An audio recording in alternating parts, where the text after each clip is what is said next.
Salam, salam, outsider. Le débrief commence maintenant.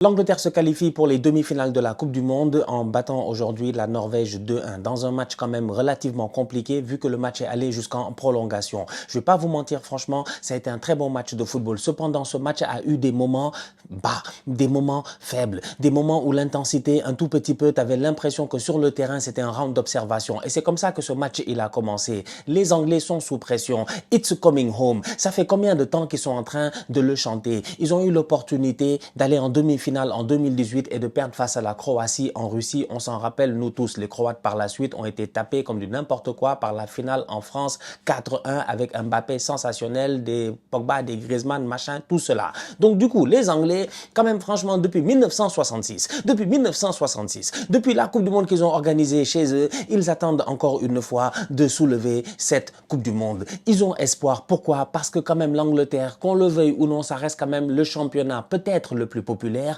Mais en tout cas, si ce n'est pas le plus populaire, c'est certainement celui qui est le plus télévisé à travers le monde. La Première Ligue est regardée, la Première Ligue est remplie de talents. L'Angleterre ne manque pas de bons joueurs. Donc, qu'est-ce qui manque à cette équipe anglaise-là? En 2020, 2021, on va dire plutôt à cause du Covid, ils ont eu l'opportunité d'organiser l'Euro chez eux. Ils ont organisé l'Euro chez eux. Ils ont organisé l'Euro chez eux. Franchement, ces tocards-là, ils n'ont pas eu de chance. Ils l'ont pas gagné, miskin. Ils se sont fait taper, je dis bien, je pense par les Italiens, il me semble. Chiellini a tiré le maillot de Saka. Les Italiens ont fait preuve de roublardise, j'ai envie de dire d'expérience face aux Anglais et malheureusement, ça n'avait pas marché. Tout ça, c'était sous l'ère de Gary Southgate, qui était un tocard. Et ça, j'en avais parlé plusieurs fois dans le temps. Maintenant, ça a changé. Maintenant, c'est Thomas Tuchel, vous le connaissez. C'est un bandit, c'est un gangster, c'est un Allemand, c'est un Allemand.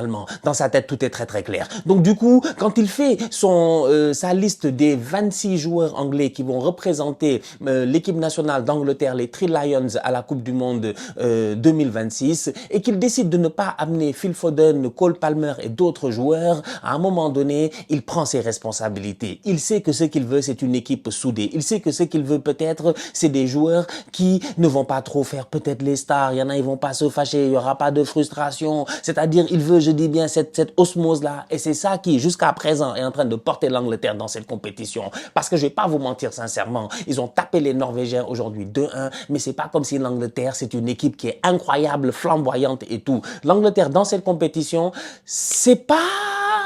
Et je dis ça et pourtant l'Espagne est comme ça aussi. Tu vois, je dis ça et pourtant l'Espagne, je sais qu'ils sont comme ça aussi. Je sais que les Espagnols, ils sont un peu comme ça aussi, tu vois, en ce moment. Ils sont pas flamboyants, ils sont pas incroyables, mais ils font le boulot. Et c'est ça l'Angleterre. Et c'est ça que Tuchel, il a amené. C'est cette cohésion-là en tant que telle. Donc aujourd'hui, les Anglais rentrent dans le match face aux Norvégiens.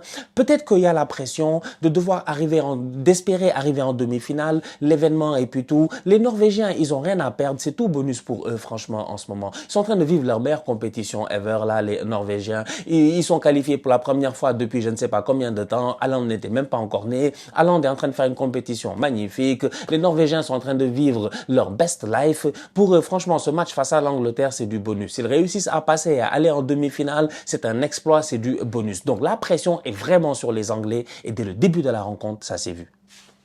Ça s'est vu. En fait, tu sens qu'il y a tous les démons qui ressortent là, 2018, 2020. Et pourtant, Harry Kane en a parlé en conférence de presse d'avant-match en disant que ouais, non, on a assez d'expérience maintenant, on a vécu des échecs, tout ça.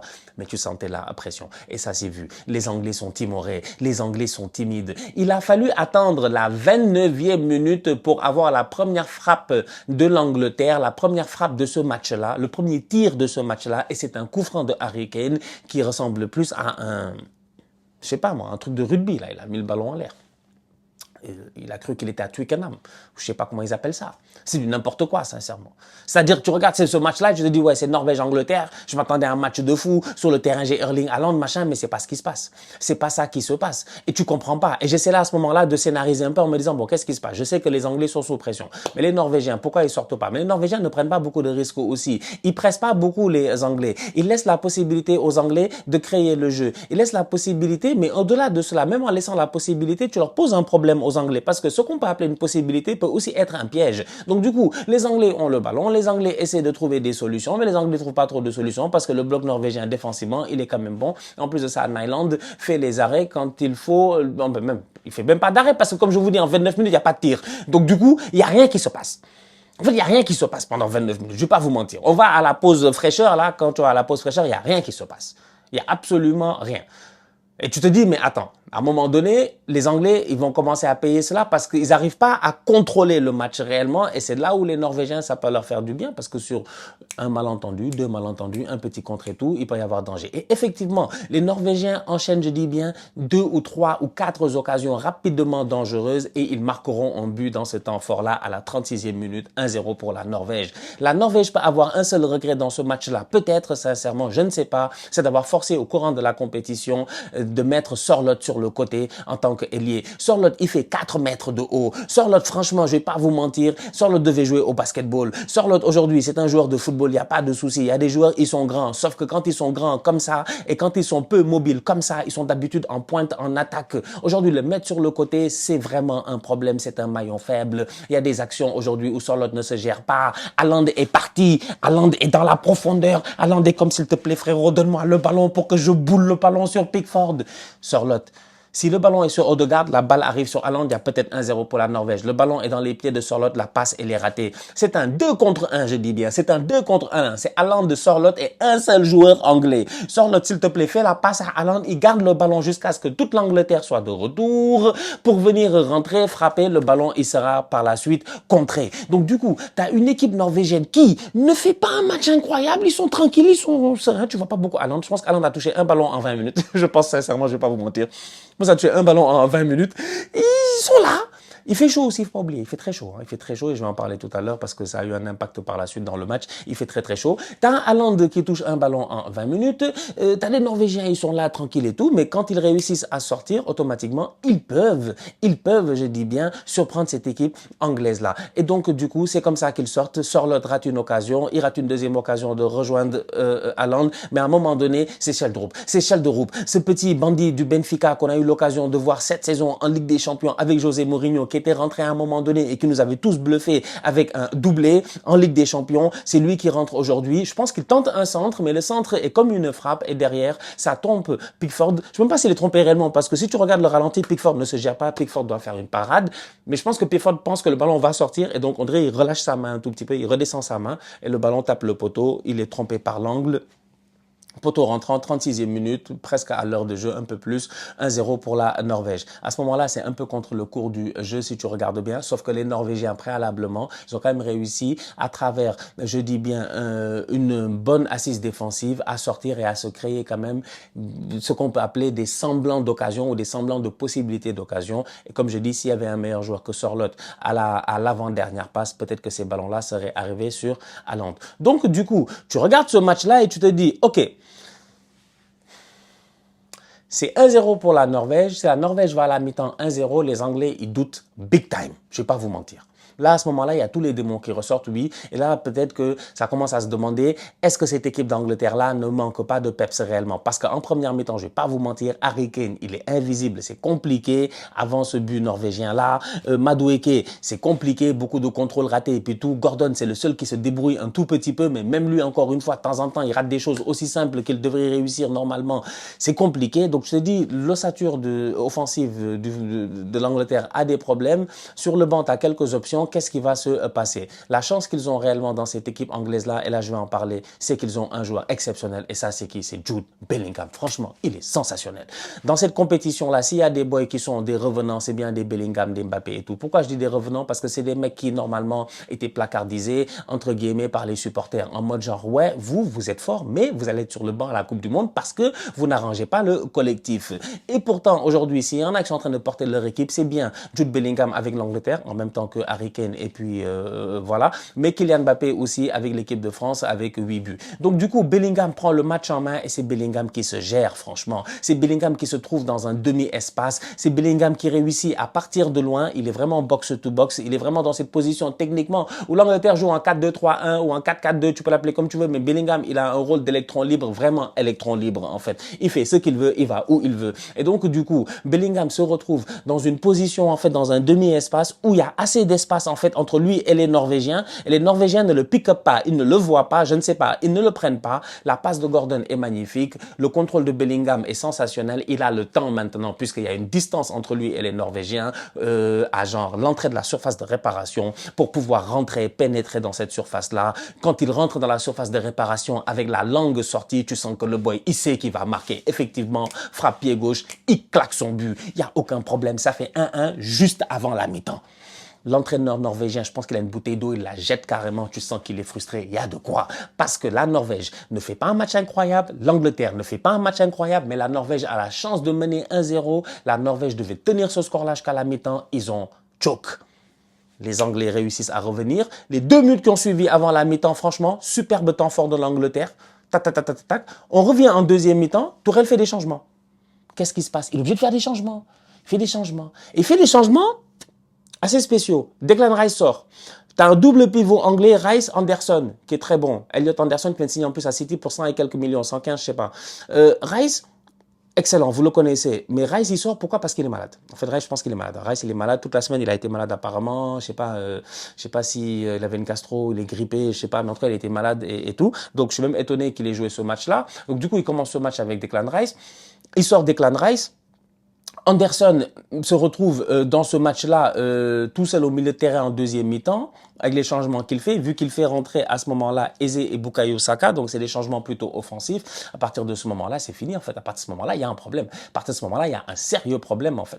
Parce qu'à partir de ce moment-là, le milieu de terrain anglais est en infériorité totalement. Anderson est tout seul et là, les Norvégiens prennent le dessus. Pendant presque 20 minutes de jeu, je pense, ou presque pendant 25 minutes de jeu, c'est les Norvégiens qui ont le dessus. Heureusement, Tourelle, c'est un bon coach. Tourelle, c'est un gars qui est assez intelligent. Je pense qu'il a de bons adjoints aussi. Ils ont vu cela, ils ont vu qu'ils étaient en train de galérer, ils ont vu que les Norvégiens avaient le ballon. Et à un moment donné où la Norvège, c'était genre l'Espagne dans le match en début de deuxième mi-temps. Ça faisait des tiki-taka, tu vois, les Anglais en train de courir, ils savaient pas quoi faire, ils arrivaient pas du tout à les arrêter. Tourelle remédiait à cela en faisant rentrer Reece James au poste de milieu de terrain pour suppléer Anderson. Automatiquement, ça change ce match-là. Et en changeant ce match-là, ça amène un peu plus d'équilibre. Mais en amenant cet équilibre-là, ça change pas le cours de la rencontre. Ça t'amène juste encore en début de première mi-temps où les Anglais sont pas incroyables, les Norvégiens sont pas incroyables et tu te dis, mais ce match-là va se terminer comment, en fait? C'est ça ma question. Il va se terminer comment? Et donc, du coup, c'est long, c'est super long. On va en prolongation. Morgan Rogers est rentré à un moment donné, comme d'habitude, en tant que super sub. Frappe de Morgan Rogers en prolongation, c'est 1-1. Jude Bellingham surgit de nulle part. Encore une fois, je le dis, joueur sensationnel. Aujourd'hui, il a maîtrisé le milieu de terrain. C'était le boss, le patron. C'est je te donne, tu me redonnes, je prends, je contrôle, je fais une passe, je casse une ligne, je surgis, je suis là, je suis dans la surface de réparation constamment. Là, franchement, il a été excellent, Jude Bellingham. Il a vraiment été sensationnel, en fait. Et lui et Harry Kane, tu sens que cette entente-là, elle marche à la perfection. Et comme moi, des fois, je suis un nostalgique, je regarde Bellingham, mais je pense à Dele Alli. Il y en a peut-être qui connaissent même pas Dele Alli, mais yeah, je pense à Dele Alli. C'est dommage. Donc bref, je pense que Mourinho avec Bellingham, ça peut faire du sale en fait.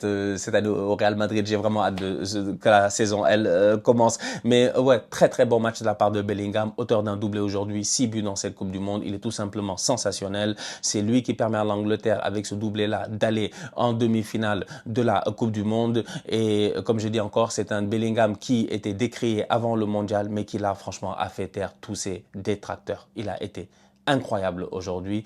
Il marque ce but en prolongation qui permet aux Anglais de mener 2-1 et c'est terminé à partir de ce moment-là pour plusieurs raisons. La première étant que Haaland a eu un match compliqué, un match raté, un match pourri. C'est les choses qui arrivent. Ça est arrivé à Haaland plusieurs fois. C'est un grand joueur. Il marque beaucoup de buts et tout. Mais de temps en temps, ça peut arriver une fois sur 5 d'être transparent. Malheureusement, c'est arrivé ce soir face à ses coéquipiers. En plus qu'il connaît bien, John Stones et Marc Guéhi. Je sais pas si ça a joué le fait de tomber sur 2 joueurs de Manchester City, même si bon, Stones il a quitté, mais 2 joueurs de City qui le connaissent très bien en fait, tu vois, 2 joueurs avec qui ils s'entraînent parce qu'ils sont dans le même club en fait. Donc tu vois, tu joues contre une équipe en Coupe du Monde et les 2 défenseurs centraux, c'est les gars avec qui tu viens de passer 280 jours ensemble en fait, tu vois, parce que vous êtes tout le temps ensemble quand vous êtes en club, c'est des mecs qui te connaissent bien, peut-être que ça joue un peu. Donc le match de Haaland aujourd'hui, il a été vraiment transparent et pas bon et je pense qu'il aurait pu sortir un peu plus tôt. Je pense que dans ce match-là, à un moment donné, le fait de sortir Sørloth, je pense que à un moment donné, tu vois, laisser Sørloth sur le terrain, faire passer Sørloth carotte en pointe, sortir Haaland, faire passer un ailier sur le côté,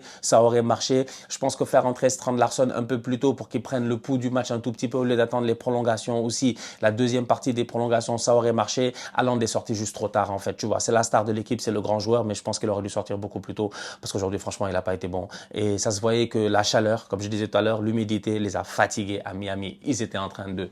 À un moment donné, tu sentais qu'ils étaient morts, ils étaient fatigués. Apparemment, il faisait super chaud et super humide à Miami, donc ouais. Ça n'a pas vraiment aidé les boys norvégiens. Donc, c'est dommage pour la Norvège, ils sont éliminés.